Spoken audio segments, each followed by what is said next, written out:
Class, this is a video to help you with CAP 2. Again, if you have not watched the video, the general instructions for CAP papers under the syllabus folder on Angel, please do that.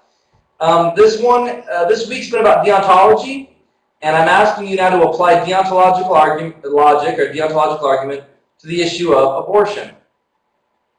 Can you give a deontological argument for or against?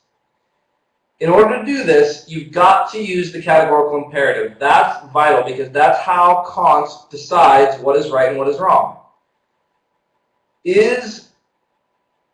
Can this be universalized, what we're thinking about doing? That's the first question. Are we treating someone as a means to an end, right?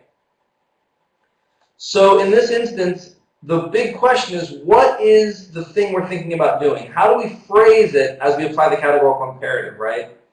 So the categorical imperative says, act in such a way that you can will that everyone do what you're thinking about doing. If you can will everyone to do it, then you can do it as well. It's moral. If you can't will everyone to do it, then it's not moral and you can't do it either. No exceptions, right? So with abortion, what are we saying here? Are we saying something like, can we will that all women have the right to terminate unwanted pregnancies? Can we will that all women have that right? Why or why not, right? If in fact the fetus is a human life and it has all the rights of a normal person, should have all the rights, then by terminating the pregnancy, we might be using the fetus as a means to an end, a means to eliminating pain, inconvenience, all those sorts of things, right? All the reasons why pregnancy might be unwanted. And if we are using it as a means to an end, then maybe that's on the grounds we know deontologically that's wrong.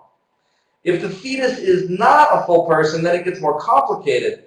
So these arguments might be a little bit more in depth, right? But the key is, how do you set up the question? How do you get into the deontological logic? That's what I want to see.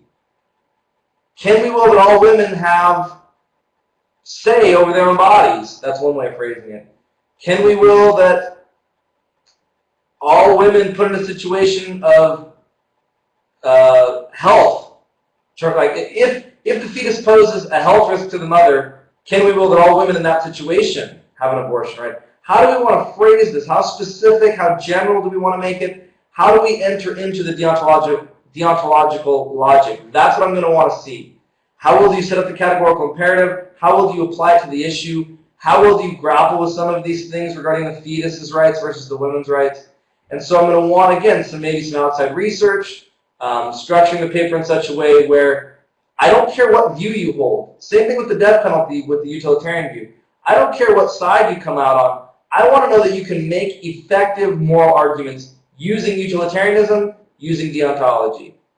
So I hope that helps. Again, you want to narrow the scope. Abortion is a huge issue. You only have 1,100 words, so take a specific area and really dig into that and unpack it.